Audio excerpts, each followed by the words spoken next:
Hey there, Bob from Oregon's Constant Gardener. Welcome to the OCGFAM show to you, my YouTube buddies. What's going on? Let me know in the comments. So today, special day, special presentation. A couple weeks ago, we had Jeff Lowenfels. He wrote these books, Teaming with Microbes, Teaming with Fungi, Teaming with Nutrients. Amazing books. Pretty much the Bible of living soil in the soil food web. And he does a lot of presentations around the country, and he usually talks about this stuff in pretty general. He's got a kind of a presentation he does, and he changes it up a little bit from time to time. But this one that we're going to see today was kind of special because Dr. Mike Amaranthus, and if you haven't watched that one, watch that one about the mycorrhizal fungi. Watch that video. But Jeff Lowenfels, Dr. Mike, good friends and work together on a lot of this stuff. A lot of the science Jeff Lowenfels talked about was the science pioneered by Dr. Mike. And so they kind of made their presentations kind of work together to be more about mycorrhizal fungi and that sort of thing than so much living soil, soil food web that he generally talks. It's still about that, but it's nuanced. So watch this. If you haven't watched the Dr. Mike, I encourage you to watch that one first. And check it out. I think you're going to be blown away. I'm sorry about the quality of the video. It kind of looks like a little surveillance camera video. We were trying a new thing with having a camera above, and it just didn't quite work out. But bear with us with the quality of the video. It's some amazing information. So watch that, and I'll talk to you after. Okay, Jeff Lowenfels. Here we go. Well, thank you for being here. It's a very scary moment for me for a couple of reasons. First, Dr. Mike is here, and he told me an awful lot, and I may mess it up. Second, Jack Bates is here from Down to Earth, taught me an awful lot, I might mess it up. Third, my wife is here, so I don't even have to go into that one, so I'll just kind of leave it there. All right, let's talk about the soil food web.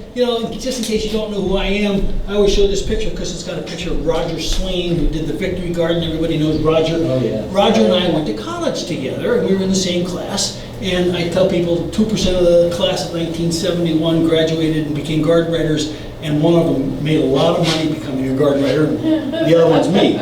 Okay, so I wrote this book in 1996, Teaming with Microbes, which is about the soil food web, and it was followed several years later by Teaming with Nutrients, which is how plants eat.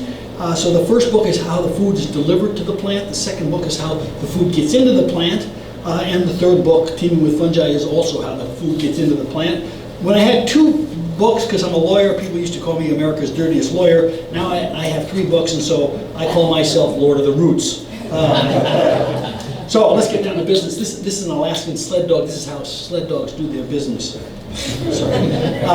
So when I first started gardening, nobody owned their own phone. They were all black. They were attached to the wall. When you moved out of the house or the apartment, the phone stayed there. There were magazines like crazy and newsstands selling them, and all sorts of magazines, even gardening magazines, which are very few these days. Aluminum foil was invented, so we had Jiffy Pop and TV dinners.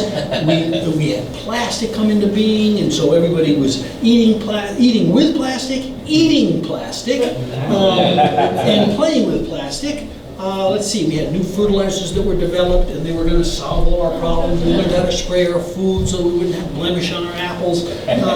Instant coffee was developed. There was a television show called Better Living Through Chemistry, which was on every week, and some of you may remember it, and this Dr. Wizard would come out and do experiments, and his little dweeby assistant would be there, and she would be the foil for all these experiments. Of course, some of us, listened to the show and watched it very carefully and really took Better Living Through Chemistry to heart, and, as we got older, different kind of chemistry. But anyway, so this is Jiffy Pop today. There's no aluminum foil. There's no aluminum foil in TV dinners. There's instant coffee, completely different than it used to be. And everybody owns their own telephone. They carry them around in their pocket. They maybe have 2 or 3 of them with an iPad as well as the telephone. There are all the magazines you could ever possibly want, all the information you want, and television in it with all the television shows you want. And when we want to know something, we can find out anytime and any place. So this is the old picture. This is what you find when you go to airports now. They don't want you sitting there with the computer.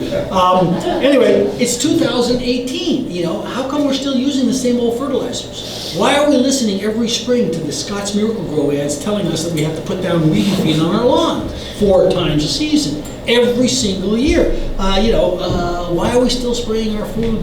Why do they have blemishes on them? Why do we care? We're stuck. We're using a lot of the old-fashioned stuff. And even people who grow cannabis, knowing that it's going to be ingested into people's lungs, still continue to use some of these bad things that we developed back there and that are living through chemistry. And I was one of them. I used to use a lot of Miracle-Gro until a friend of mine, Tom Alexander, who lived in Corvallis and started a little sheet called Sansevilla Tips back in the day, sent me a picture. Because I used to argue about Miracle-Gro. And I would say, listen, it doesn't matter to a plant whether the nitrogen comes from a brown manure or a green powder. It's nitrogen, and that's all a plant cares about, nitrogen. Well, I used to argue with garden writers about it, and I would tell people, if I'm wrong, tell me, show me. And nobody ever could until one day, this guy sent me this picture with the words, soil food web, you lose. Now, my wife was getting a master's degree out of Yale or someplace on the East Coast, and I was all by myself, and so I spent about 48 hours trying to figure out what I was looking at. Now, again, this is 1994, 3, somewhere in that area. I had no idea that I was looking at a blind nematode that travels through the soil at a soil temperature where it knows it's going to bump into the food that it likes to eat, okay? So it's in that pot of cannabis, and it's just traveling. And all of a sudden, this particular guy, they're blind, smells a pheromone, and swims into a first lifesaver and then a second lifesaver. And after he gets into that second lifesaver, lo and behold, the lifesavers fill up with water and they strangle that nematode and kill it. Those lifesavers are part of a single fungal hyphae. Now in 1993, when I saw this, I went, what the hell is this? This is unbelievable. This is a fungal hyphae protecting a tomato root. Jeez, I've been writing a garden column for 35 years, and I had no idea what the hell was going on here. So I had to do a little bit more exploration. Again, fortunately, my wife wasn't around. What was the soil food web? And I looked and looked and looked, and I kept finding diagrams like this with words like mycorrhizal on it, which I had no idea what it was.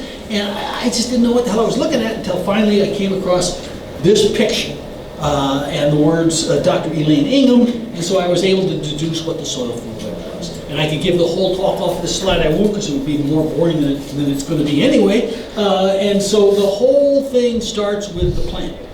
The sun, photosynthetic energy, about 40 to 60% of that energy is used to produce things that drip out of the root system, not stuff that builds a tomato or a leaf or a flower. It's what are known as exudates. And you're sitting here right now exudating, you're sweating. And your sweat is doing exactly the same thing as these exudates. They're attracting bacteria and fungus to the root system. The bacteria and fungus eat the exudates because they've got carbon in them, and they need carbon in order to operate. And you've got bacteria and fungus on your skin, and they're eating the exudates, your sweat that's coming off the skin. They in turn attract protozoa and nematodes. And the protozoa and the nematodes eat the bacteria and the fungi. They poop out the excess, because they also need carbon and some of the other stuff that's in them. They poop out the excess, which has got a lot of nitrogen in it, and other plant foods, but mostly nitrogen, in plant usable form. Right there, they're pooping right there in the root system, feeding the plant, because the plant attracted them. So the plant is feeding itself. That's the soil food web. And this soil food web is consisting of chains. Little guy eats the bigger guy, eats the bigger guy. Every now and then one looks up and says, hey, there's another chain up there and I can eat that thing. And he grabs it and connects the two chains together. Eventually you end up with all these food chains in the soil being connected into this big, gigantic web. All right, so, and incidentally, I love this. About a month and a half ago, Apple came out with a new system for their iPad Pro, and this is the advertisement. And if you look closely, you'll see that it's the soil food web. Holy cow! Tim Cook must be reading my book. I don't know. But anyway, so this is a short course on the soil food web. Don't take notes. I always tell people, put the pencils down. First of all, I am so repetitive, you're going to learn this stuff. I guarantee it. Second of all, this is how people take notes. Second of all, why do you need to take notes? Buy the books. All right, anyway, and if you want the books in a different language, Korean, Turkish, we got two of them, two in French. Congratulations. Why we had to have Dutch. Holy crow, who would have ever thought? Romanian, and I think there's one that's Slovakian. How many Slovakian gardeners are there? You know what I mean? All right, anyway. Obviously I have a little bit of weird sense of humor and strange way of looking at things. So we're going to just pretend for a second that we're looking at a bunch of tree roots here. These are trees out here in, what is this, Hendricks Park you got here in town. And so these are the roots of the tree. One of these trees is sitting there on 420 saying, let's celebrate today. You know, I'm tired of this old nitrogen. I'd like to get some different kind of food, Mexican food. No, Japanese food. So these are the roots. And so what the plant does in order to get Japanese foods is it makes an exudate, drips it out into the root system, down into the soil, and the next thing you know, it attracts Japanese bacteria. Simple as that. And if it wanted to have American food, it just changes the exudate mix, and the next thing you know, it has crappy American food. So the plant is in control, and it can make any kind of mix it needs in order to change the microbial soil food web system in its root area. Now, in addition to producing this system that feeds the plant, some of the things that come out of the root as exudates aren't nutrition, but do other things. So for example, this is a picture from the University of Arizona. These are exudates coming from a plant root that are identical to your white blood cells. These are called xDNA cells. And they go out and they go into the soil and they cleate things that the plant doesn't want to go into. So arsenic grabs it and prevents it from going into the plant. Now this is the plant in control, doing all this stuff. So there are all sorts of stuff in these exudates. What they're trying to do, what the plant is trying to do with the exudates is feed itself and protect itself. And so in order to do that, it has to have the highest diversity it can possibly get. And so it fosters diversity in the microbial life around the system. And so you want high numbers and high diversity. But recently they discovered that there are 511 bacterial species that occur every place they find plants. 511, the same 511. So what this is going to give us the opportunity to do is to test this idea of how much diversity you need. What about the 512th bacteria species? Does it help? Does it hurt? We're going to find out all these things because this is where the science is all heading. But there are basic 511 bacteria types in every single soil sample taken any place on Earth. Wow, it's pretty amazing.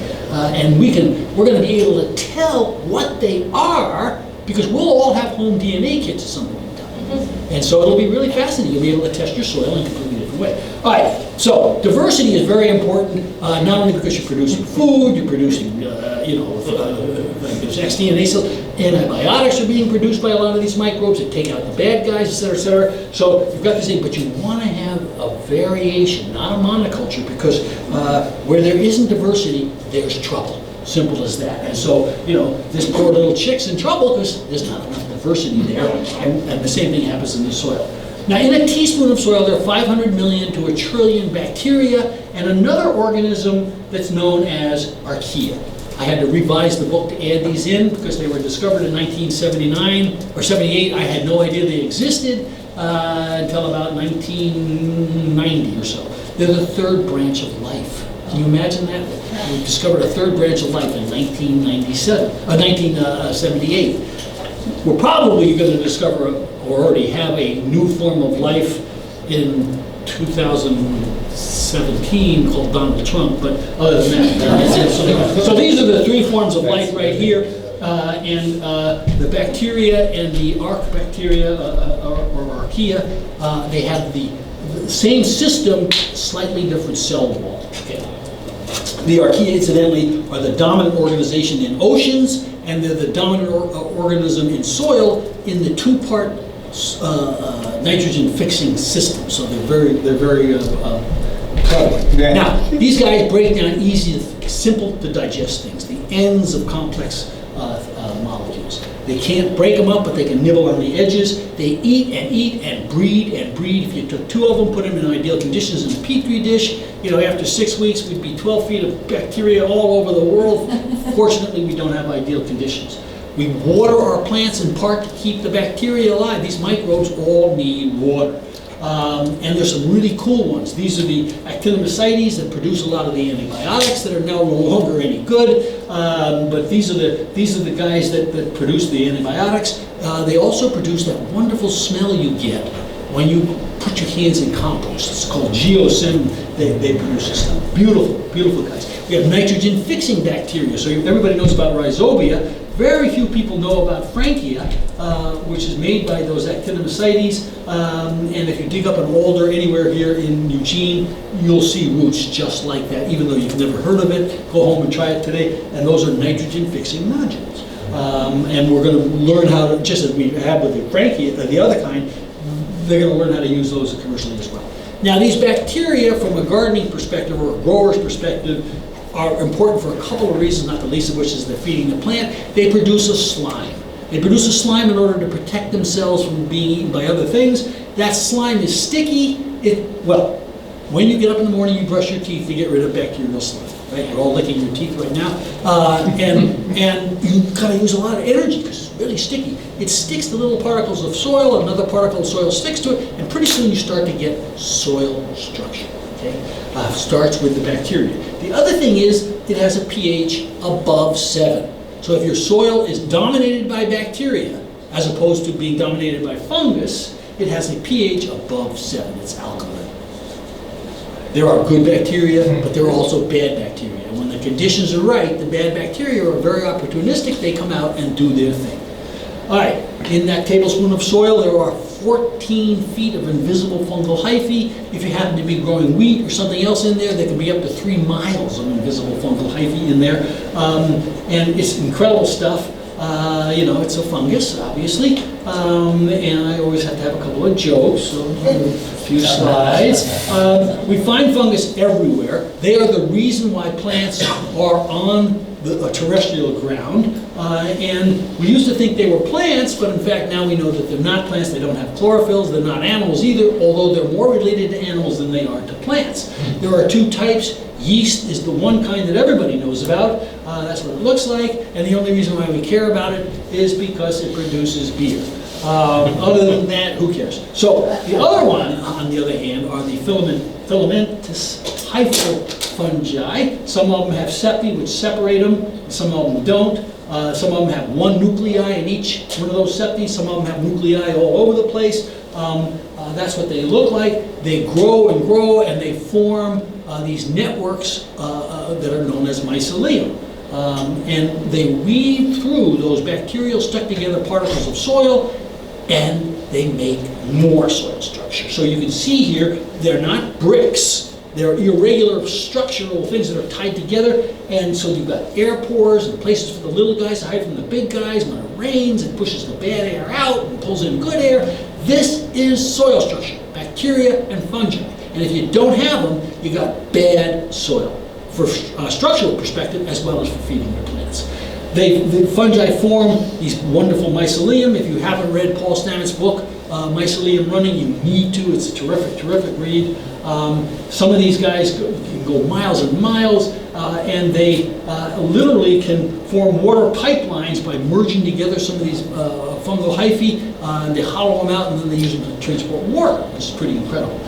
This is a mycelium that I used to carry around with me. I would make it by taking a handful of baby oatmeal. You should try this in your own soil. Throw it in with a handful of soil, mix it up, put it into a Tupperware or a yogurt cup or a coffee cup, put it in the dark, leave it there for 48 hours, wipe off the moisture every now and then on the top of the lid, and you end up with visible fungal hyphae. So billions and gazillions of those individual fungal hyphae come together and they form this white fuzzy stuff. And I could pass it around and everybody would take it. You could drop it on the floor, pick it up, it would stay the same shape.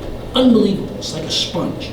I don't carry it anymore because one time I saw the TSA guys go.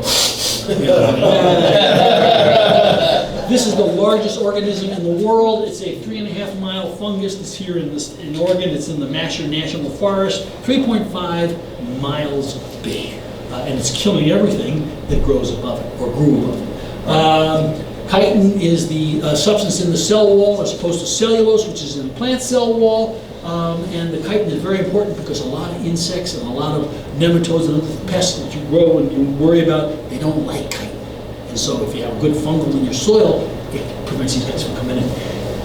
You ever notice when you take a mushroom and you drop it in the water, it floats. They're waterproof, right? Unless you cook them.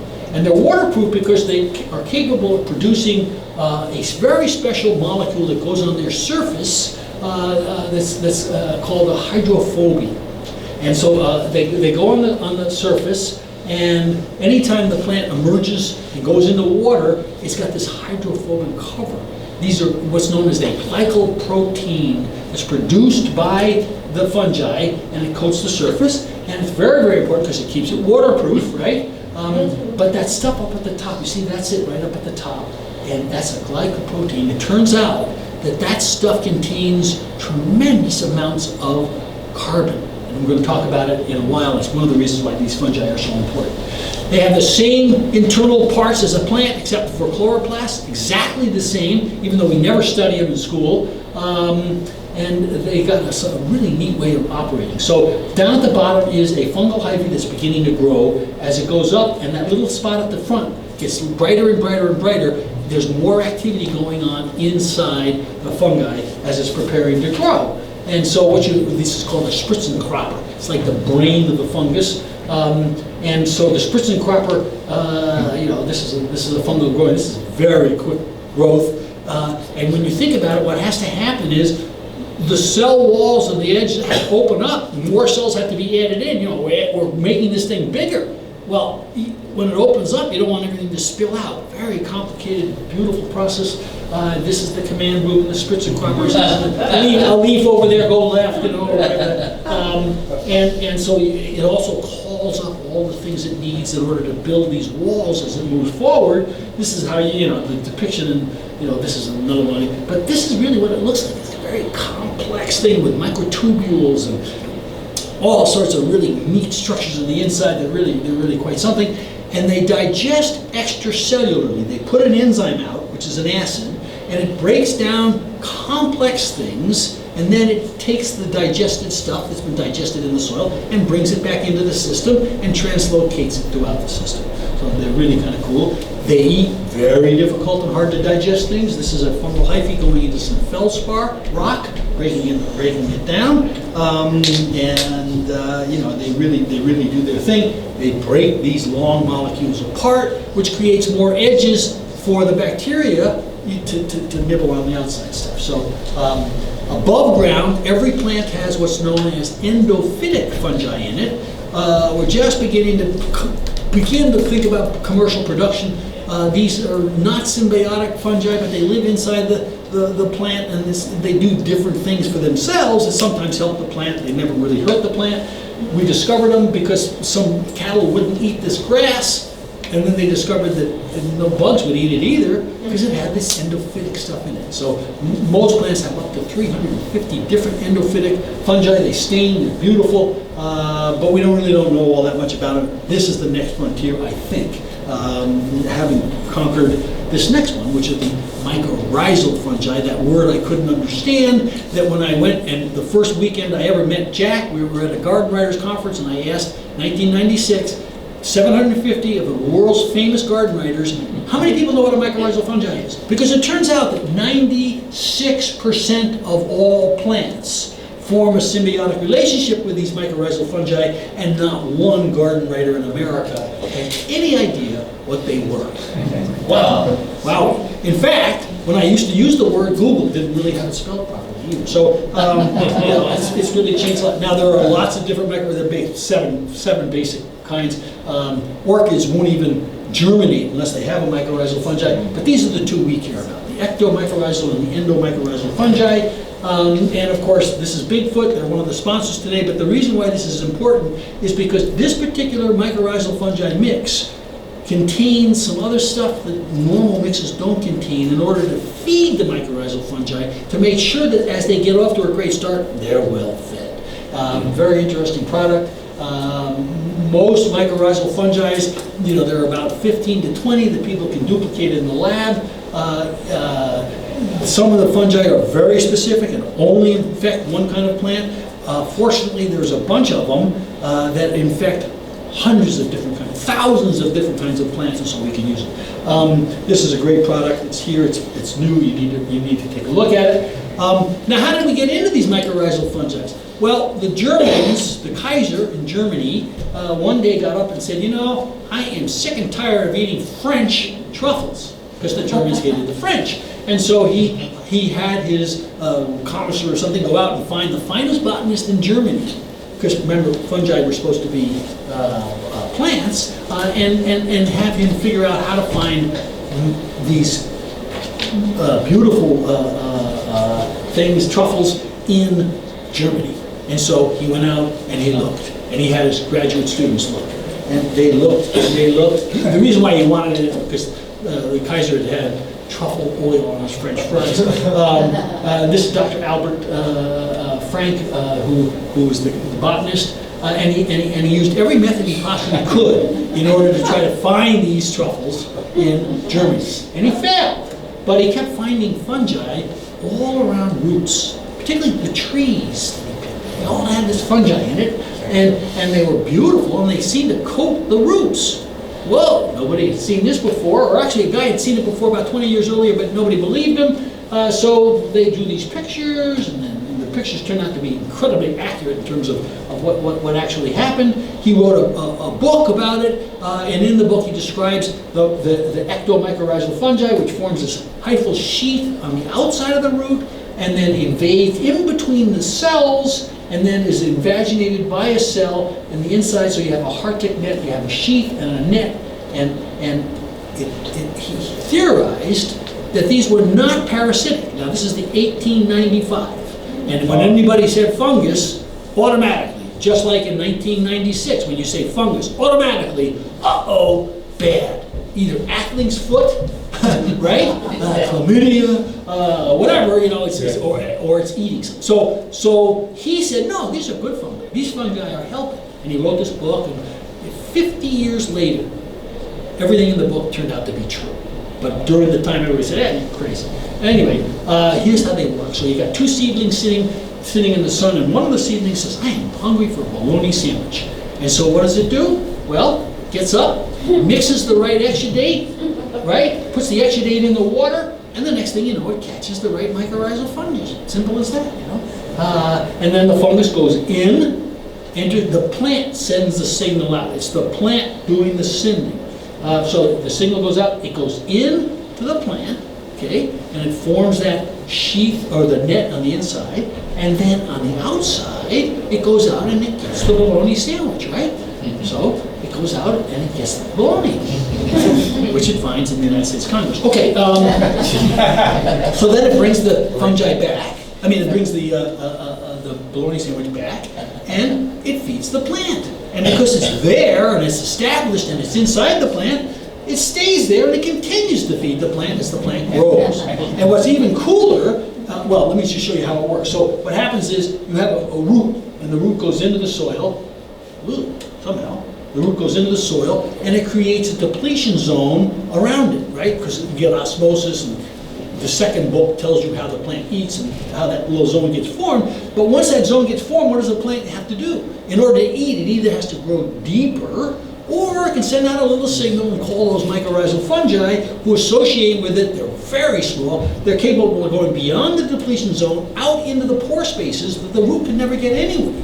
And it brings back phosphorus in particular, nitrogen, zinc, copper, all sorts of nutrients to feed the plant so that the plant stays alive and gives it the exudates that it needs in order to thrive. So it's a wonderful symbiotic relationship. This is kind of what it looks like, and these are the nutrients that it brings back, as well as water, which is pretty amazing. So phosphorus, nitrogen, zinc, copper, iron, calcium, magnesium, and magnesium. What is even cooler is if you've got two plants next to each other, sometimes they'll share their mycorrhizal setup, and so they'll feed each other. So you can have a plant in the sun and a plant in the shade. The plant in the sun is the same size as the plant in the shade because it's being fed by the plant in the sun, which is pretty amazing. All right, now in that teaspoon of soil, you've also got several thousand protozoa. Right? Now we all studied this protozoa in 10th grade, and none of you remember taking home the diagram of the paramecium and labeling it, right? This is what it looks like today. This is an amoeba, which you said you saw, but you never did. And this is what it looks like today. and this is one that attacks dogs. So I just thought I'd throw that in here. So you also have 40 to 50 nematodes in that soil. Those blind worms, right? And they have a digestive system, et cetera, et cetera. And the only difference between nematodes are the mouth parts. Did I tell you that you're coated with nematodes? That in addition to those bacteria and those fungi, they attract nematodes in the soil, and they attract them here too. If you disappeared, these chairs disappeared, everything in here disappeared, the shapes would still be here because of the nematodes that coat them. And you. Ouch. Look at some of these mouth parts. So for example, how about this on your skin, right? This is the one you'd want, because all this thing does is it just waves in liquid that contains bacteria. This one, on the other hand, is a little bit different. That's a little ball-peen needle hammer kind of thing that gets jammed into another fungus or another organism, and it sucks out the cytoplasm. This one causes hookworm. This one attacks dogs. I'm into attacking dogs, I guess. But, and there are beneficial nematodes you can buy now as well as bad nematodes. Nematodes, incidentally, do not like the chitin in fungal walls. This is what it looks like when these nematodes get into your root system and destroy your crop. So, in sum, what's happening in the soil on a microscopic level is you've got the exudates being produced by the plants, you've got the nematodes and the protozoa eating the bacteria and the fungi, the nematodes too, and they poop out the excess right there in the root zone, and they feed the plant. Now, the poop, this is the root zone. Root zones are inherently low in carbon. Soil is low in carbon. But around the root zone, you've got a lot of carbon because of these exudates, and so that's why you get all that activity. When the poop comes out, it's always in ammonium form, always. And whether it's fungal, comes from a fungus being eaten, or a bacteria, it's always in ammonia form. Now what happens in the soil determines whether it stays as ammonia. If it's a fungally dominated soil, you don't have nitrogen fixing bacteria, and it stays as ammonia. If it's a bacterially dominated soil, if it's a bacterially dominated soil, what happens is you have nitrogen fixing bacteria, and they change that ammonia to nitrate. So, if you have bacterially dominated soil, you have nitrate nitrogen. If you have fungally dominated soil, you have ammonia nitrogen. Plants can live off of both kinds of nitrogen, but they prefer one over the other. And your job is to figure out what your plant likes. And so there's two ways of doing it. It's sort of like these clickers, on the TV set. It's supposed to work. One always works better than the other. You can take a look at the succession. So you start out at the beginning, only bacteria. As plant material develops, and it's something for the fungi to eat, the fungi move in. As you go to the old growth forest, the bacteria pretty much stay the same. You end up with massive amounts of fungi. So where's your plant along the spectrum? You just figure out where the strawberry belongs or where the cannabis belongs, and you know exactly what. Well, you can't do that because nobody knows. So this is the system that you really should use. It works on all plants. If the stuff is in the soil for less than a year, it likes the nitrogen in nitrate form. If it's in the soil for more than a year, it likes the nitrogen in ammonia form. So, and if it's a lawn, it likes both, half and half. Simple as that. So that's it right there. That is how you determine what kind of nitrogen your plant likes, and then of course you figure out how to give it to them. You can get a little bit more complicated by taking the fungal bacteria ratio. So certain different plants are, cannabis incidentally I think is maybe right in over the neck corner over there. So then you got bigger things in the soil food web. So you can look at these by making what's known as a Burlese funnel. This is a Burlese funnel made out of a pop bottle. You just cut it in half, you take the bottom, you make it, so you put it into a little system that looks like this. You put some soil in, the heat from the lamp causes the life in the organisms and stuff to go through the little screen that you put down at the bottom, and you end up looking at what's in the cup, and then you identify what's in the cup. And once you can identify what's in the cup, then you figure out what they eat, and you work it all the way down to see whether they eat bacteria or fungi. And how do you do that? I'm going to show you. So you've got all these organisms you've seen, but you don't know what the hell they are.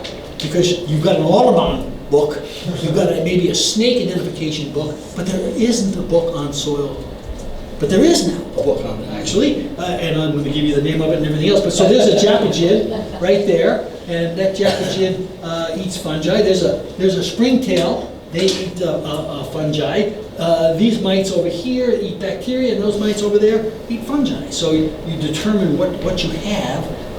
So these are the two different kinds of mites, and if you know one is an orbited mite and one's the other kind of mite, you can determine, out of this mix, whether you've got a fungally dominated soil situation or whether you've got a bacterially dominated soil situation. And I'll let you go look it up yourself, but those are the two.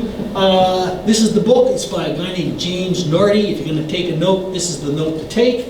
Life in the Soil. He's a professor at the University of Southern Illinois. Every time I give one of these talks, I get a little note from him saying, "Oh, you must have given a talk." Buy this book. He's got little hand illustrations of all the organisms, a nice little paragraph about their life. You go down and you figure out what they are, what they eat, you figure out. Plus, it's pretty neat to kind of know what the names of some of these things are. Anyway, so here's a springtail. Uses that focula, jumps 10 feet. If you've got these, you've got fungus in your soil. And then there are bigger things. So the bigger things you can see by simply taking a handful of duff, throwing it into water, seeing what floats to the top. You see a caterpillar or a butterfly or a moth, and then you go and you identify what it is and work your way down and figure out what they eat. So we got things like ants, which you can see visibly. They're bringing organic material into the soil. It's broken down. They're creating burrows and tunnels. So when it rains, the bad air, blah, blah, blah. And then you end up with all the stuff that's going on. You get eating and fighting as things travel around trying to protect themselves or trying to find something to mate with, and so they make tunnels and they add to soil structure. They do all sorts of stuff, and it's an eat or be eaten world down there. So you got all sorts of stuff that's eating each other, and pooping out the excess and making it available to the bacteria and the fungi and blah blah blah. You've got the evil rove beetle. Okay. I wish Ian had pointed that guy so I could use that slide a little longer. Anyway, and then you've got things like spiders, which you don't normally think as being soil dwelling. They protect the soil food web by killing off things, and they're unbelievable. Worms, which are no longer natural to the United States. The worms we now have all been imported, basically. They came to Alaska 25 years ago. Wow. And I started getting phone calls from people and letters and saying, "What are these things? What are these little bumps in my lawn? How do I get rid of them?" And I have to say, "Whoa, wait a second. Those are worm castings. They're valuable. And those worms are incredibly important because they create these tunnels. They bring down organic material into the soil. Again, worms, blind, no hands, mom. They can take a leaf. They know that if you pull the leaf down the wrong way, it's like pulling an umbrella open into the soil. It doesn't work. You got to flip it over and pull it the right way. How do they know that? They're blind. How do they do that? They have no hands. I don't know. But so they bring the stuff into the soil, and you end up with all this organic material in there, and these worm castings, which my readers wanted to get rid of. Well, what goes into the worm gets concentrated and comes out the other end, much higher concentration form. So this is why vermicompost is so valuable, because it's concentrated the potash, nitrogen, phosphate, calcium, and magnesium. Everything is part of the soil food web. Every organism is part of the soil food web. So bears, we know what they do in the woods, right? That's all part of soil food web. This is a bear at our house in Anchorage. And if you look, you'll see the window is open. And if you look carefully, you'll see there's just a screen there. And you can see the little place in my head where I was sitting on the couch, where I was hearing the heavy breathing, thinking, I'm not watching porn, and Jude takes the picture. Okay. So that bear could have just popped his head right through. They're not that smart. You never know what you're going to see in a window in Anchorage, Alaska. So moose, right? And last spring, Jude and I saw a pair of palins. I give the whole speech just for that. I'm sorry. And does it tick me off that Sarah Palin wrote a autobiography, and made $15 million the first month of this. $15 million writing a piece of fluff that people have forgotten already. Fiction. I theoretically have a book that might change the world if I make 15 cents a year. I'd be surprised. Anyway, beetles. Beetles, part of the soil food web, not those beetles, these beetles. Dung beetles. I always tell people I have a friend in Bend who's got a dung beetle ranch. He sells dung beetles around the world. Mails them out in little matchboxes. Can you imagine that? What a business. Dung beetles are the coolest things. So they can take a pile of dung and turn it into a little ball in 15 minutes, which is cool in and of itself, but then they roll this ball straight right into their burrow where it needs to go. Now, how the hell did they do that? Well, somebody discovered they're very important in a lot of places. This is a true story. Put them in your backyard and not have to clean your dog food. I'd like to have that, but we have moose dung beetles up in Alaska. So this is a dung beetle that they're studying, and they discovered that they use the Milky Way in order to navigate. They put little sunglasses on them like this. You imagine that? I'd like to do my PhD thesis. Oh my God. So they let them do it, and they discovered that. So here's another cool thing about it. See these little red things? Those are mites. So they hop onto a pile of crap. And what else likes crap? Flies, fly larvae, fall. And so these little mites hop off, eat the fly larvae, so that the beetle can have the stuff to himself. And then when the beetle's ready to roll the ball away, blows the whistle, they get back on, he blows away, and they're. So in Australia, when they brought in all the convicts and the cattle, they forgot the dung beetles. And it was a mess. They had shit everywhere, and they couldn't figure out what to do. And so finally somebody went to Africa and brought back some dung beetles from Africa, which enabled them to clean up Australia, and now it looks like this, which is pretty cool, you know what I mean? But anyway, dung beetles are very, very important. Birds, you wouldn't think birds are part of the soil food web. Every time this bird lands, it puts protozoa down on the soil. When it flies around with a little worm in its mouth, it talks to another bird and it drops the worm. It's like taxi cab.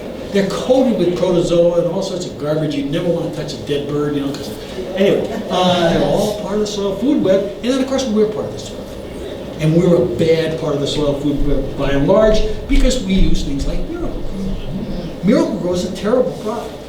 Now how can I say that and not get sued by Miracle-Gro? Well, I'm going to tell you how I can say that. Years and years ago, I was at a garden writers convention and I met Hagedorn, the guy who founded Miracle-Gro, and he talked about how he worked for a butter company, graduated as an advertising executive from the University of Pennsylvania, and his friends went to work for Gillette and Schick, and he went to work for Hotel Bar Butter.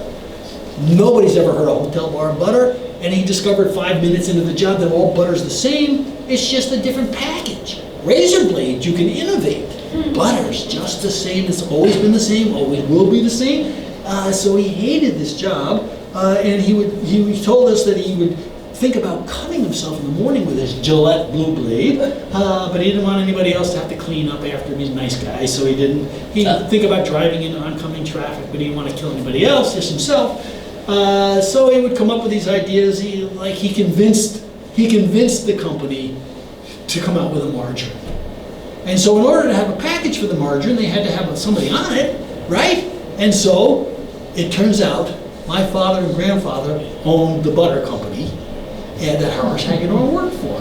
And he put my picture on this margarine package. And I received a tremendous amount of crap as a kid growing up as a result of that. And I don't think there's a jury in the land who would fine for Miracle-Gro over me, given the events that I had lived. Now, as he gave the speech, we were all listening carefully, and then we all got up and we got a little box, and I went up, and everybody wanted to get their autograph, and he saw me, and he went, "Ooh, are you a Lowenfels?" And I went, "Yep." He went, "I'm so sorry I told that story because he did this to me." Anyway, we became very good friends, and for years and years, he would come up, and he would film commercials in my yard in Anchorage, our yard in Anchorage, Alaska. Jude would do all the work, she would give him iced tea, and for 10 hours, he would sit behind the camera and interview Alaskan gardeners, and then the commercials in my yard would appear on the Super Bowl. Whoa, pretty cool. But anyway, he did this to me, and this was a bad thing to do to me. And so I feel like I can tell the truth about Miracle-Gro. It is not a great product, although I have to say it works. All of these chemicals work, and they work because there's such highly concentrated nutrients that just a teeny little bit of it needs to touch the root. The rest of it goes right on down, as Mike indicated, the Columbia River Delta or down the Mississippi Delta. That's not real, is it? Yeah, no, it's not real. We do grow some big plants in Alaska, though, and I'm going to show you something. So not just to pick on Miracle-Gro, even though I could, all of these things are salts. And what happens when you put a salt on a single-cell organism? Well, the Salt goes out into the single cell in order to dilute the water inside the cell. The water inside the cell goes out to dilute the water outside the cell and dilute the salt, and you end up with a pretty close to an equilibrium. There's always one molecule off chemically, but you end up with a dead cell because it's destroyed the cell wall. And so what happens is, instead of having this, you have this. That's the first thing that happens. The second thing that happens is sometimes things like Miracle-Gro tend to feed certain organisms. And so you get those organisms to the detriment of all the other organisms.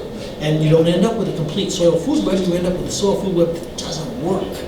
You can't drive a car around on two wheels, and so it doesn't work, and so you end up with all sorts of problems. No nitrogen fixation, because you're feeding the plant nitrogen. Why the hell does the plant want to spend its energy to find its own nitrogen? It doesn't have to. It doesn't have to associate with mycorrhizal fungi and spend the energy to do that, because you're feeding the plant. And pretty soon what happens is you don't have mycorrhizal fungi, you don't have nitrogen fixation, so you're not getting all this other stuff. It turns out that waterproof coating that I talked about, that hydrophobin, it contains most of the carbon that goes into your soil. And so you're not getting carbon added to your soil. You're ending up with a bad situation as a result of using these chemicals. And worse, it says you got to apply them every 2 weeks. Why? Because you've killed off the bottom of the soil food web, and now you have to take that place, and that translates to work.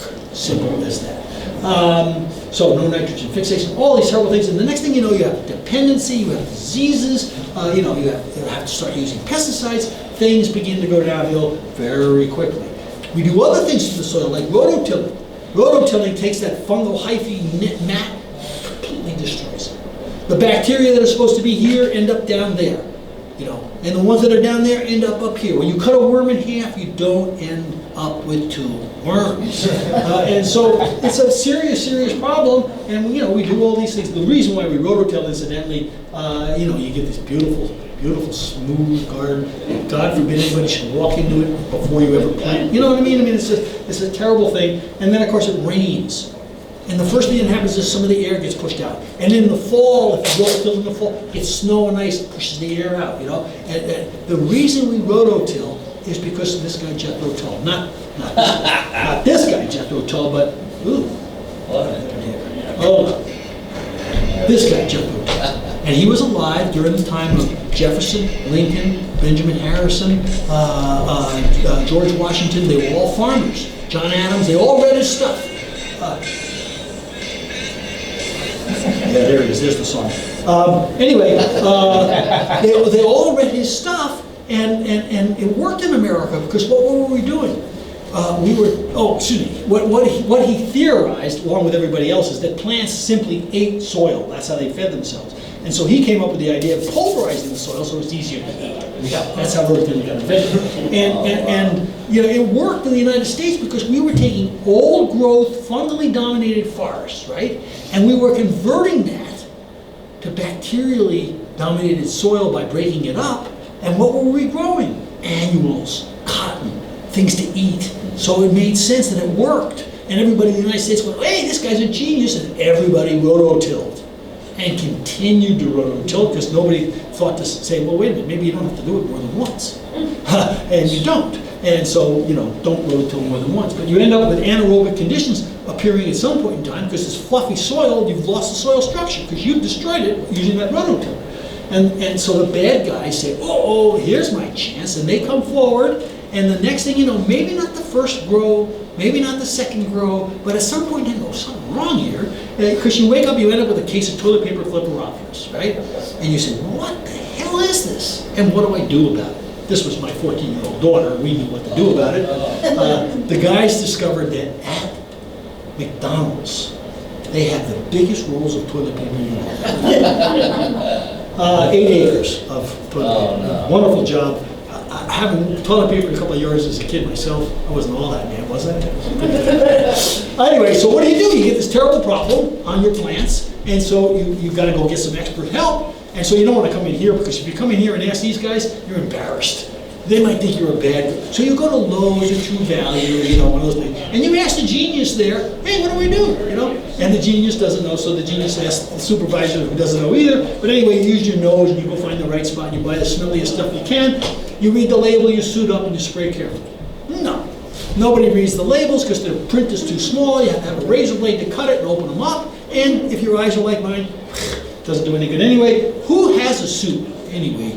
We all have a sprayer, but nobody has a suit. Anyway, so you spray. And if you live in Anchorage, Alaska, it's a short growing season. You say, maybe I ought to spray twice. Because it's such a short season, I want to make sure it works, Maybe you do it 4 times, who knows? But you end up spraying the beneficials as well as the bad guys, and it's a slippery slope.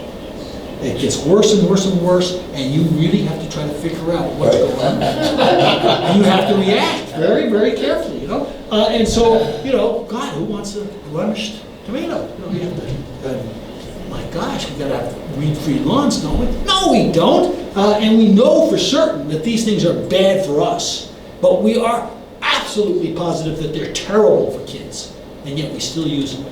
And we still have companies like Miracle Grow selling products that impact this stuff. So when I badmouth Miracle Grow, that's why. And the fact that they just bought Sunlight Supply and all that really makes me upset. We wondered why 1 out of 9 women has breast cancer. And I always tell the story, and my wife never believes me, but I gave her breast cancer. Using chemicals, that I used to tell my readers to use, that got withdrawn by the market, voluntarily by the manufacturers, one of which I always talk about is Saigon 2E, CYGON. Don't make it anymore, but the American Rose Society said, hey, this is great stuff. And I had everybody in Anchorage, everybody in Alaska, painting 6-inch stripes of this stuff around their birch trees in order to systemically get rid of the aphids, as if the aphids were causing a problem in the first place, because we don't eat birch trees, who cares whether there are aphids on it. But anyway, the first time I used it, I had a styrofoam cup, I took the stuff, opened the can up, put it in the styrofoam cup, went to go get the brush to put the stuff on, the styrofoam cup melted and disappeared. So, yeah, these chemicals, there's no question in my mind.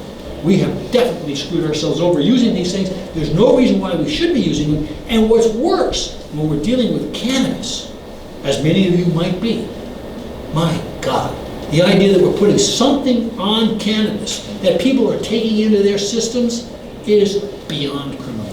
It's Trumpian criminal. Simple as that. All right, so what happens? Eventually you get to the point, where even the animals are on their hands and knees praying that you stop doing what they're doing. Why we don't listen, I don't know. These happen to be, sorry for this, free Muslims. Oh, did I really say that? Sorry.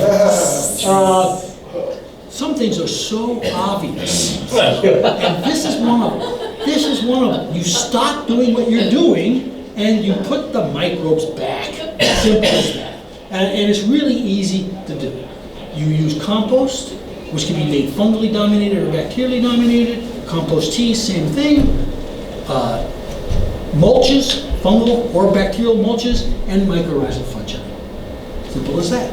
And let's quickly go through those. So, the reason why these are all important, the reason why you want to put the microbes back is because microbes hold nutrients. The higher the microbial biomass, the better. Why? Because they hold nutrients and because humus, the end product of composting, they've determined is nothing more than dead microbial bodies. Not plant material, it's dead microbes. And if you want to have humus, which you want to have, you've got to have high microbial biomass. Simple as that. And fortunately now there's a way to measure it, which I'm going to talk about quickly later. So in Seattle, if you don't compost, you can't live there.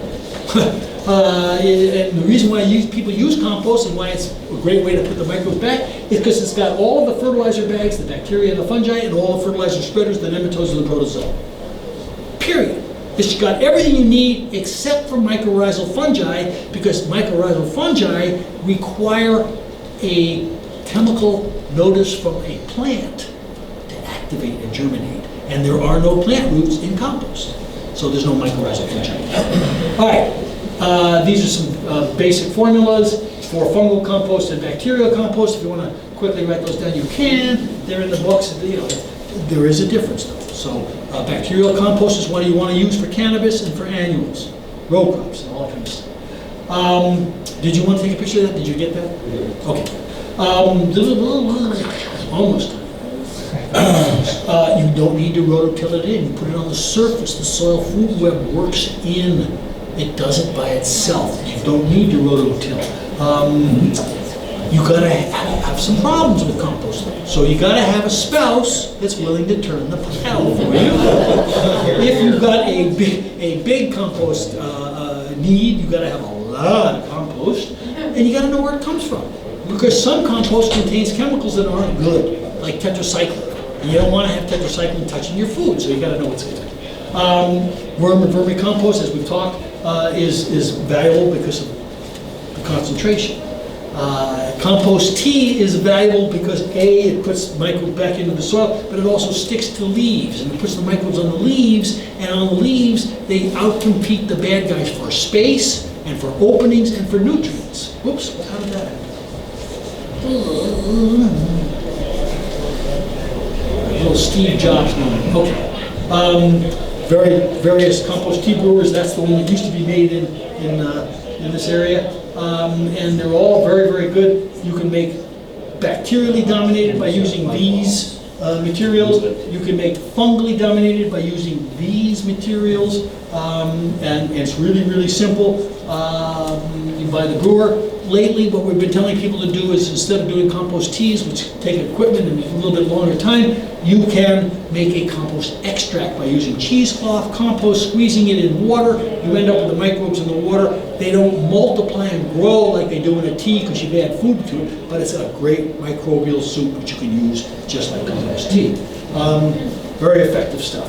This is compost tea before and after. There's all sorts of people, particularly a woman named Linda Chalker Scott, who's a lady up at the Cooperative Extension Service at the University of Washington. She hates Dr. Elaine Ingham, and so she hates compost tea. Well, these are some before and afters. Shed Aquarium, that's Dr. Elaine Ingham's office. This is in South Africa. This is potatoes. This stuff is amazing. This is John Evans, who uses compost tea almost exclusively, and I show this picture not because of the 27-pound cauliflower, but because of the 48-pound zucchini, which I took to the Seattle Flower Show. It's Alaska Airlines, right? We all fly at 50 pounds bag limit, so I had to have its own suitcase. When I opened it up at the show, there was that TSA card. Stapled to it was a little handwritten note that said, "Holy shit!" Now, Linda Chalker Scott may not think it works, but this lady over here, who just retired as president of Harvard University, thinks it works. That's T. Fleischer, who used compost tea down in the Battery Park area. He used compost tea using some soil from Alaska humus. When the World Trade Centers went down, they repopulated the entire area using compost tea and Alaskan microbes, oddly enough. When you go to Harvard now, and you park your car in Harvard Yard, which you really can't do, you're parking your car in a compost tea yard. This was such a successful experiment that Harvard converted their entire system. They taught all of their groundskeepers how to compost. They compost everything they possibly can, including the old exam books, and they use it all over the place. It's absolutely unbelievable. But Linda Chalker Scott says it doesn't work. So that's okay. All right, so if you don't want to use compost or compost extract, you can use mulches. There are two kinds of mulches, green and brown, and depending on what you want, bacterial or fungal, you use one or the other, green for bacteria and brown for fungal. Simple, very easy. Now the green turns out also to be coated, if it's grass or straw or that kind of shape, with paramecium, which is also very, very important. So brown and green. What falls down from a plant is supposed to stay there. That's the law of return. That's how plants are supposed to, that's how they feed themselves in nature. We come along, we take away the leaves, we take away the flowers, we take away the whole plant, No wonder our soils are no good. What falls from a plant is supposed to be there, leave it there. If you're not using your leaves for something else, when they fall off your plants, when you trim, leave it on the soil. That's what it's supposed to do. Soil food web, no bare soils in nature. So there shouldn't be any bare soils in your grow. Simple as that. There are no bare soils in nature. There's always the right kind of mulch. All right, then we have the mycorrhizal fungi. These mycorrhizal fungi are very important. These are the Ecto mycorrhizal fungi, which are the ones that impact trees, and so ectomycorrhizal fungi are really, really important. These are always in a form where you can see the fruiting body, either as a mushroom or as an underground mushroom like a truffle, and you can usually see the sheath that's around the root, and you can usually see fungal hyphae, so they're very visible. These are the ectomycorrhizal. Unfortunately, for most of the things that you're interested in growing, it's the endomycorrhizal, which are invisible, have to be stained, and are very hard to find. So this is what an ectomycorrhizal infection looks like feeding a tree. And look at this. This is a mycorrhizal morel, right?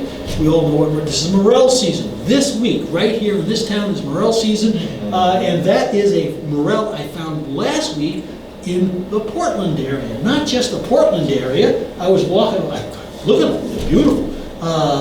Look where I found them. Wow. Right there on 17th and Xavier. Right in there. You see the mycorrhizal fungi in there? If you look carefully, you'll be able to see where they all are. There they are. There's a morel sitting right there on the street. Right? And people go, wow, how'd you find that? Wait a second, folks. 96% of all plants form a mycorrhizal relationship. Why wouldn't you see it in a street tree? It's a tree. It's got mycorrhizal infection. So pretty cool. And we ate them, and they were delicious, weren't they, Jimmy? All right, so this is the Amanita Muscaria, which grows in Alaska. I don't know whether you have it down here. It's the Alice in Wonderland mushroom, right? So, woo, psychedelic high like no one's business, but of course probably only once. Unless you happen to use the old ancient method. So this is the underground sheath around the Amanita Muscaria. Very pretty. And what happens in many, not many places, but what used to happen in a lot of northern areas is the tribal shaman would follow around the caribou and, oops, I'm sorry about this, hold on a second, I got these a little bit out of order, and would wait for the caribou to pee, and then would drink the caribou pee. I don't know how they collected it, but he would drink the caribou pee, or she, I guess it was a he always. And what an amazing thing that on the internet you can find pictures of caribou pee, which just goes to show you how extensive the network is. Anyway, the shaman would drink the stuff, right? Trip his gourd out, and then collect his own urine, right? Collect his own urine and make that urine available to everybody in the village so that they can also trip. And they would have these religious tripping ceremonies as a result of the Amanita Muscaria. I won't go into all the detail, but the Amanita Muscaria is where all of Christmas comes from. Yeah. So it's the red and the white and blah blah blah, and the reindeer with the red nose and flying through the air. Yeah, it was all Amanita Muscaria. And what I want to know, what I'm trying to figure out is how did they figure out it was the caribou and not the fox or the porcupine or the, why did he drink the caribou urine? Okay, anyway, probably because he saw the caribou eat the Amanita Muscaria. Now, mushrooms are unbelievable. These are ectomycorrhizal mushrooms. You can always see the fruiting body. They're just fungal hyphae that are all stuck together. And what happens is they form a little knot in the soil. It's like those little things where our granddaughter, she goes to the dentist, she gets this little thing, you go home, you drop it in water, and a flower appears, or a shell. It's the same thing. These things sit in the soil, waiting around for water. When it rains, 24 hours later, boom, there's a mushroom. Boy, that's fast growth, It's really pretty incredible. And you can get some big mushrooms in 24 hours. So then there are the endomycorrhizal fungi. The endomycorrhizal fungi are invisible. You have to stain them in order to be able to see them. Their fruiting bodies are invisible. Unlike the spores of the mushrooms, which are really teeny, however, these spores are pretty big, and so you can see the spores sometimes. So the endomycorrhizal look like this when they're stained. They form, this is the blue stain, they form these round vesicles, and these are tree-like structures which are called arbusculars. So this is vesicular arbuscular mycorrhizal fungi, and this is what infects cannabis and row crops and stuff. And they produce a product called, I'm going to say it right now because Dr. Mike told me the right way. I used to say glomalin, but it's glomalin. Glomalin is the way to pronounce it. It was discovered in 1996 by the United States Department of Agriculture, where they had this green stuff that they used to find on their soil. When they took it out, the soil turned to a lighter color, gave it the color. And so they discovered this is that glycoprotein coating the mycorrhizal fungi in order to keep them waterproof. Well, this is like a straw going up into the air and sucking out the carbon dioxide and bringing it into the fungi and then coating themselves with the carbon from that carbon. They are accumulators of carbon.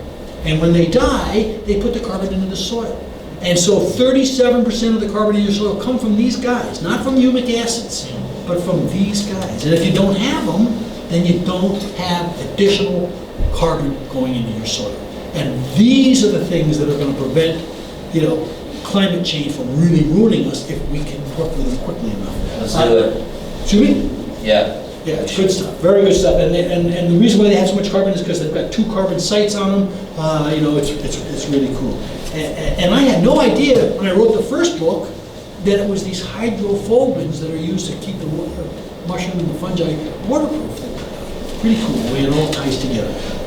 So buy all 3 of the books, folks, don't just buy one of them. Now, this stuff comes out, in addition to putting carbon in the soil, it also solidifies these filaments so that all of those fungal hyphae don't leak. It seals the gaps. All right, so let's talk a little bit about spores real quickly. These are the mushrooms. We've all seen mushroom spore prints. Very teeny spores. You can't, you really can't tell. There's a print. It's like, some of them are like when they grow up, put it out into the air. Some of them use a little bit of pressure, like throwing a football 3 miles.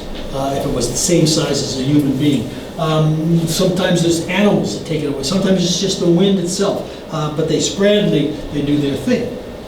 This is the other kind. This is the kind that you can't see, but it's got a very big spore up at the top there. And these spores are really big, and they're very pretty, and you can identify the individual fungi by the type of spore that you see. And so there are all sorts of charts about them and everything else. Some of them look like salmon eggs. These are mycorrhizal fungi, but boy, it sure looks like it could catch a red salmon to me. They can be sieved. You can use soil sieves and actually pull them out. And the way they make this product is they take the mycorrhizal fungi and the root, which together are known as a mycorrhizae, and they chop them up. And so they chop them up and they end up in little, what are known as propagules. Some of those round vesicles that hold water that I showed you will actually turn into a spore. But they've also got spores on them, and so you end up with this, by cutting up the roots, you end up with a product that you can sell that then, all right, so this is just sort of a diagram of what the big spores, these guys are the fruiting bodies with little teeny spores, so it's just a little slightly different setup, but clearly related and clearly important, because if you don't have these, 90 to 96% of plants will not grow, period. So why have you never heard of them? You've never heard of them because they were developed or discovered at the same time the fungicide industry was being developed. And chemistry always wins over biology. Some plants don't need the mycorrhizal fungi, the 4%. They have their own systems. Either they eat insects to get their stuff, or they have a very funny different kind of root system. These are the ones that don't have mycorrhizal fungi. Basically, if your kid doesn't like the way they taste, they don't have a mycorrhizal fungi. Let's see, we didn't know about them because in order to grow them, you have to have the right conditions. If you have too much phosphorus, too much nitrogen, they don't grow because they just don't. The plant doesn't need them. And so what were they using to test? Cornell beans, which had phosphorus in it, so they had to change the stuff around. You got to keep the phosphorus basically low as you start out. You can grow your own, particularly the endo.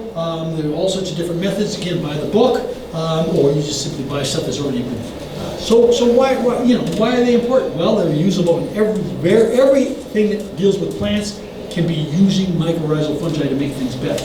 You use less fertilizer because these guys are going out and getting the food for you. Boy, and isn't it glad we're not going to have this guy to kick around. Although I did read this morning that his portrait in the New Jersey Senate costs 3 times as much as anybody else in the history of New Jersey. Because he's that much bigger, I guess. But anyway,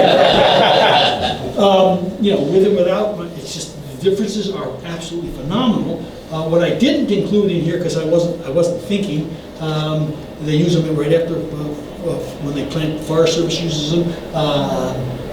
These are potatoes, very highly mycorrhizal. Carrots, onions, before and after. Look at this. This is actually this stuff right here. You get a distinct difference, and believe me, in cannabis, it's an unbelievable difference. The difference. I have a picture of. I only tried last year once. The special stuff somebody sent me, and the leaf was this big, covered. It was the size of a frying pan, a cast iron frying pan. A leaf turned out to be a male plant. And this year I'm going to test them all, not just the one. But so you get unbelievable results. There's no question. This is the latest, greatest. This is it. And people who are discovering mycorrhizal fungi, they're having great success, no matter what the industry. Golfing, viniculture, cannabis growing, mycorrhizal fungi make the difference. Make the difference. Simple as that. And they're not ubiquitous. People used to say they were everywhere. You didn't have to grow. Linda Chalker Scott kind of thinking. When you use them with nitrogen fixation, they increase the numbers of nodules. So when you get the soybeans, you get. It's just they're unbelievable. They take care of drought situations in many instances. And the reason why they do is because these things are full of water. And so in a drought, if you've got mycorrhizal fungi, bingo, it's got something. So here we go. Illinois, 3 or 4 years ago. No mycorrhizal fungi, no crop. Oof, wow. Bad thing, huh? Takes care of erosion because you've got that wonderful network holding the soil together. And again, as I mentioned, it's got chitin in the wall. Nematodes don't like the taste of chitin. A lot of insects don't like the taste of chitin, so it's really important stuff. And it's got that glomalin, which is producing all of that stuff. In Puerto Rico, they couldn't grow trees, pine trees. They tried during the 50s because they wanted pine trees for the wood value. And so one year, after about 4 or 5 years of trying, every year they would establish themselves, next year they would die.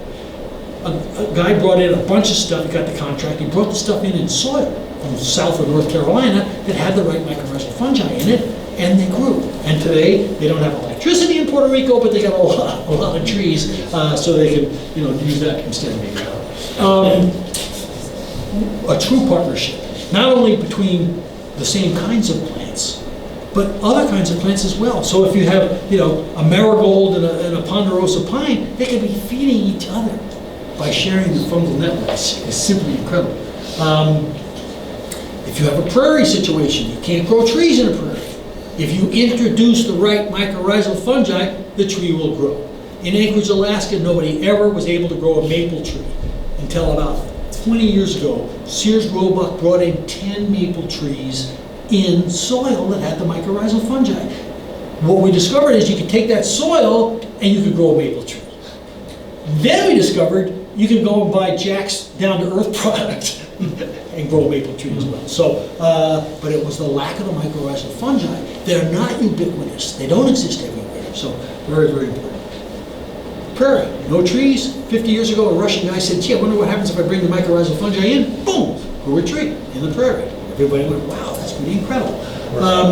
Waikiki, they were losing all the trees in Waikiki because the traffic was compacting the soil. These are very fragile, they need air. Well, Dr. Lane Ingham comes in and says, no, just keep people away from them, aerate, they'll be fine. Sure enough, they came back. Same thing with the redwoods. So you're not allowed to go and touch the redwoods anymore. You can't walk. Keep the people off. So it works. This is, again, Puerto Rico. First thing they use after a forest fire, and the first thing that is in the soil after a forest fire that's active are these mycorrhizal fungi. So they can survive.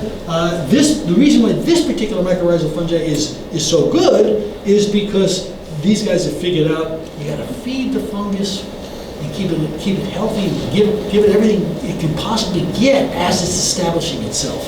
And so they put in interesting stuff as a carrier in here instead of what people used to use. There's a liquid form. There are soluble forms now that didn't used to be. And you infect your plant as early as possible. You roll the seeds in it, you mix this stuff in your soil so that as the roots grow, they enter into an area where there's mycorrhizal spores, they send out the signal, and they make it all work terrific. And figure out how to use the machine. Oh, read the book, of course. Learn about mycorrhizal fungi. Almost done here. So if you're a soil food webby and you're using any of these methods, you realize that you're not needed. The plant is in control. You gotta watch what you do so you don't screw up the natural system, because we know the natural system works, right? We like to get in there and do stuff. We think we're in charge. No, let the plant be in charge. You want to get microbes to hold the nutrients. Again, we went through this about the microbial biomass. This is something you want to go take a look at. Brand new, only about 5 or 6 months old. If you go to that website, you'll find a system, a kit that you buy for $5 or $10. You can test in the field in 5 minutes your microbial biomass. Now, why would that be important? Well, for the reasons I mentioned, but also because you can determine changes in the microbial biomass.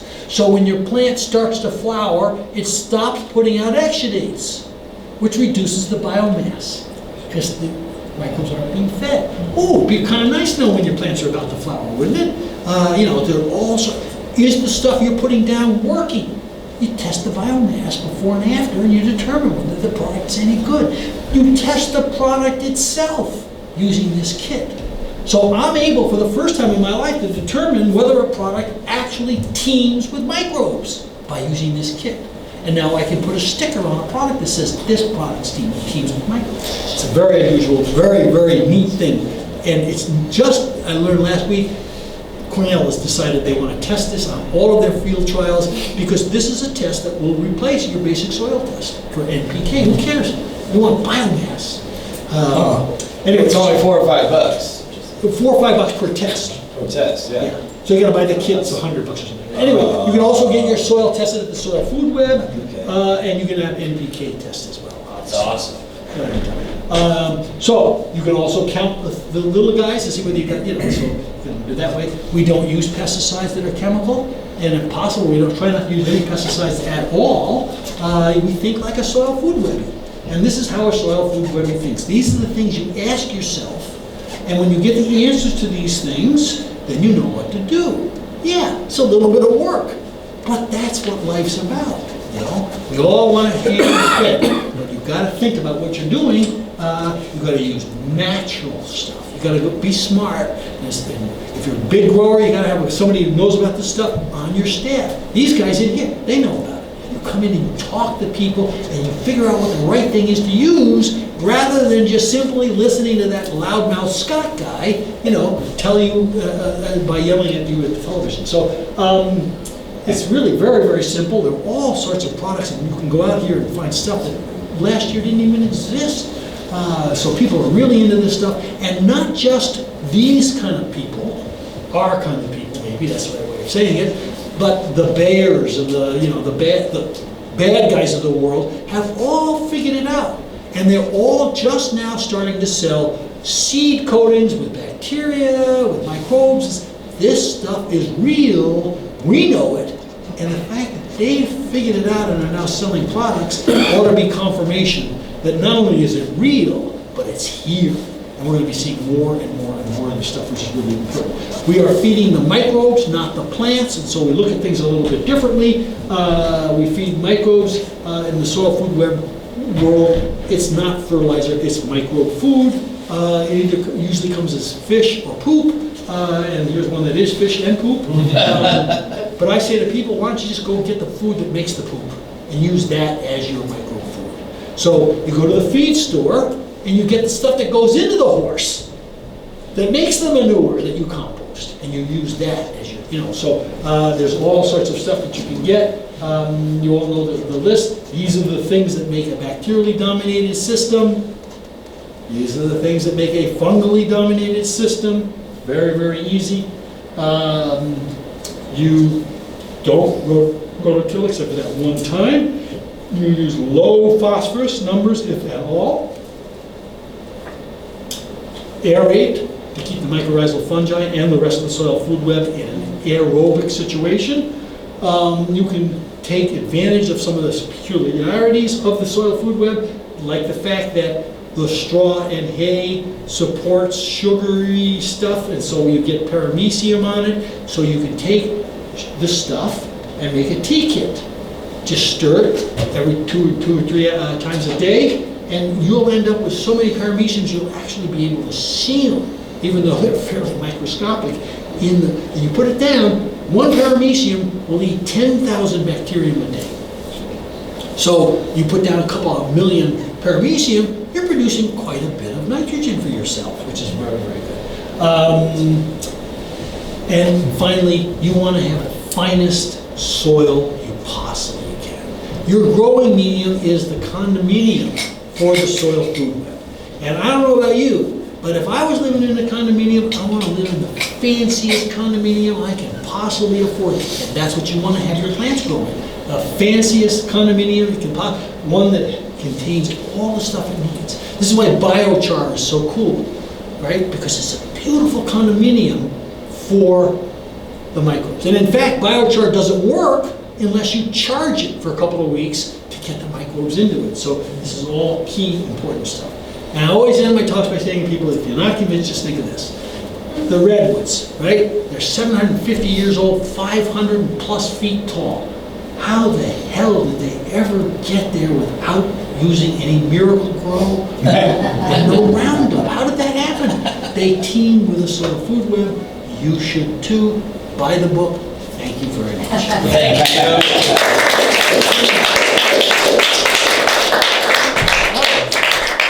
I know we're kind of late, so if you have to just walk out if you need to, but you've got a couple of questions, yeah? Yeah, so I do a lot of consulting in the cannabis industry. And moving ahead, the biggest objection I'm hearing is that, hey, doing large-scale organic is just, it's not scalable.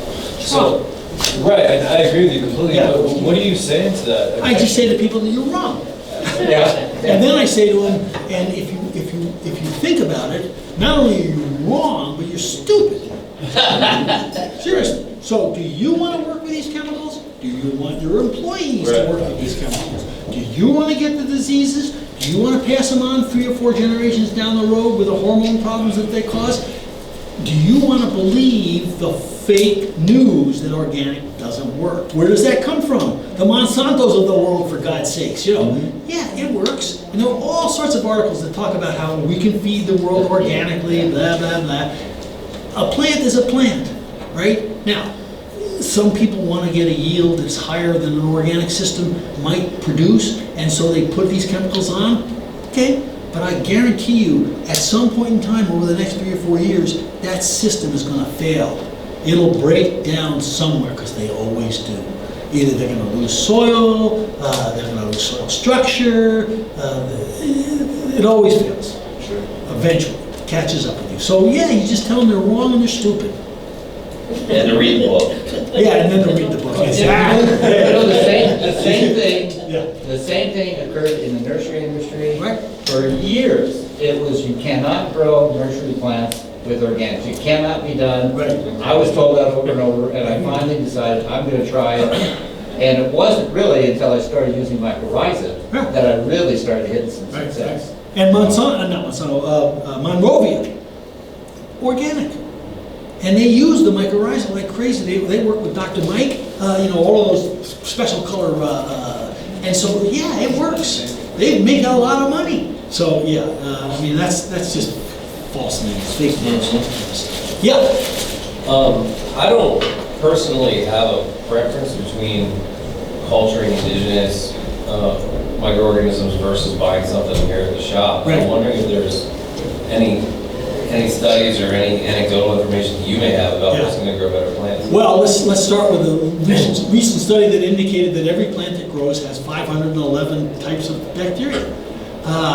So you can buy that. The argument used to be, and it was a pretty serious argument, that if you were bringing in compost from some other location and making a compost tea in it, you were putting microbes in the soil that weren't indigenous to the area, and what you really want to do is have indigenous microbes. I don't think it's true.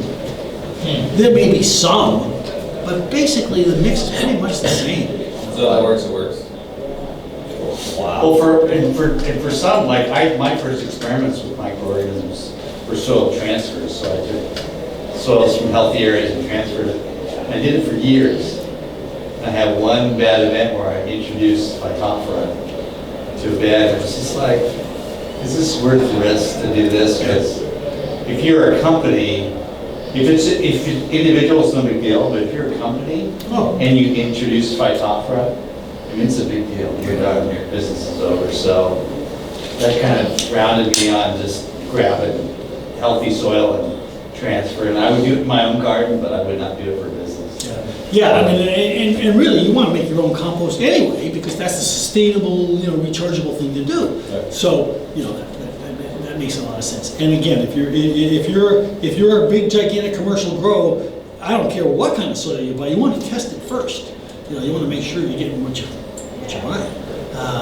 Because everybody in the West Coast, we all know, they're all getting, root problems coming from organisms, and et cetera, et cetera, et cetera. And it happens to all of us, don't worry about it. Damn it.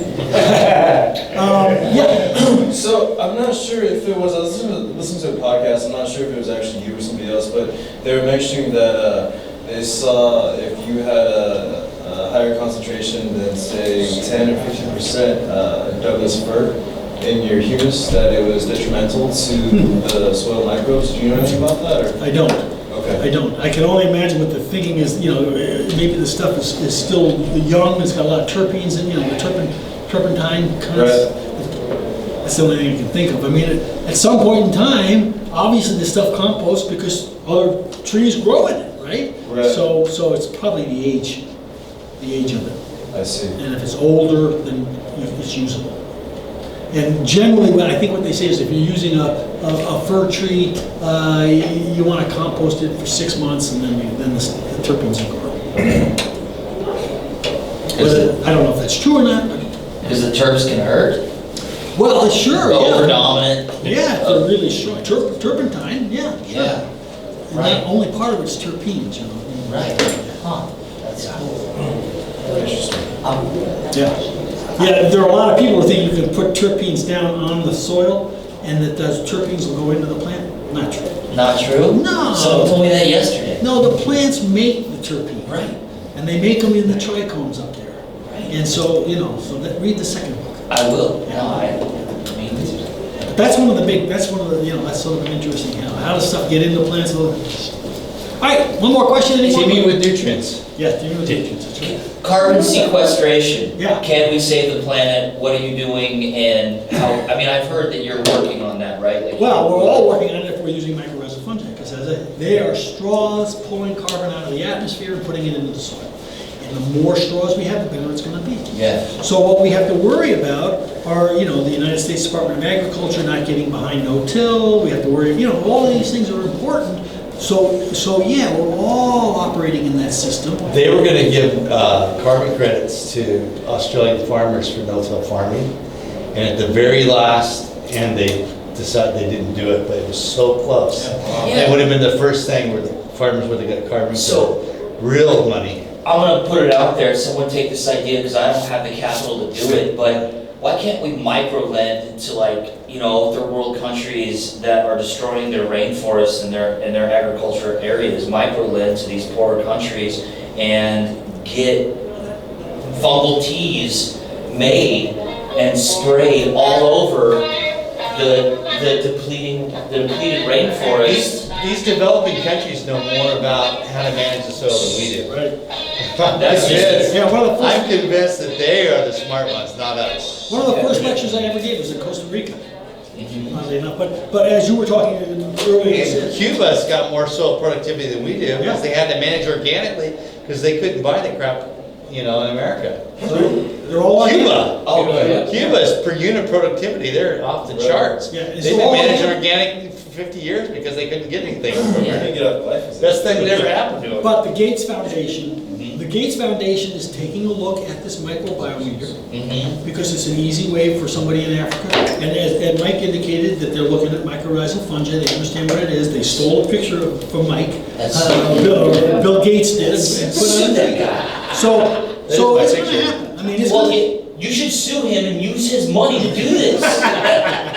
much better idea to make friends with him and let him. That's true, I guess. Okay, sure. But there's no question that all of this stuff, from mycorrhizal fungi on down, is the cutting edge. Yeah. People are into it. It's being used. The cannabis industry may be one of the leading industries here, and it's spreading out like crazy. Because once somebody who grows cannabis sees that it works, like, hey, you know, if it works on cannabis, it's going to work on my vegetable garden. It's going to.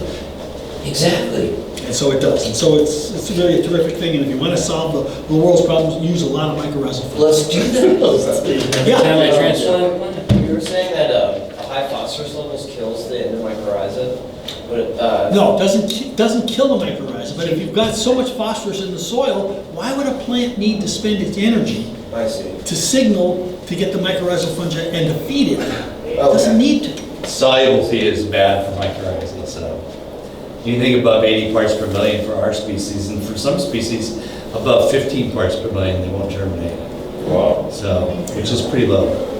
80 is kind of manageable, but 15 is, nobody grows with less than 15 parts per million phosphorus, so. You said that there were organic nutrients that would could impact the mycorrhizal fungi. Which are those? Well, I mean, nutrients are nutrients, so if you have super high levels of available nutrients and it's still an organic source, it's still too high. I see. Yeah, and we've also got other things that people put into these systems that compete with the fungus, like oh God, what's that?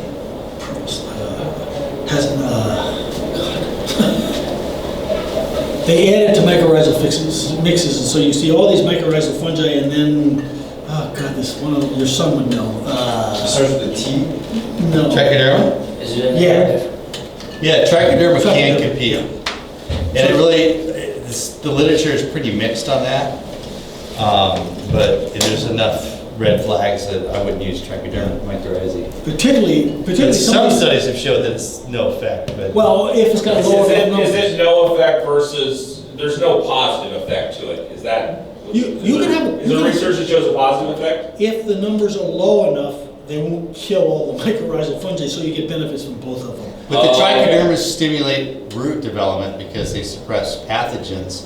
And then the roots supply the mycorrhiza with energy. So some of the studies, because they had more root mass, they had more mycorrhizae, and they had more root mass because of the trichoderma, which is actually a registered EPA thing with trichodermas. Yeah. So in that case, it actually did that. But there are some data that if you just did a simple experiment in sand with corn and you added a lot of super high levels of trichoderma, that it inhibited the mycorrhiza. So the literature is full of all this. So while it's Apparently results, it conflicting. leads towards not a huge. If you didn't have much benefit, but trichoderma, possible. you could probably add it and still be, and actually by enhancing the root mass, enhance the levels of mycorrhizae. So Okay, so in a small dose, what would you say still? Don't Yeah, I wouldn't. take a chance when you know this works and you don't. Here, you can try.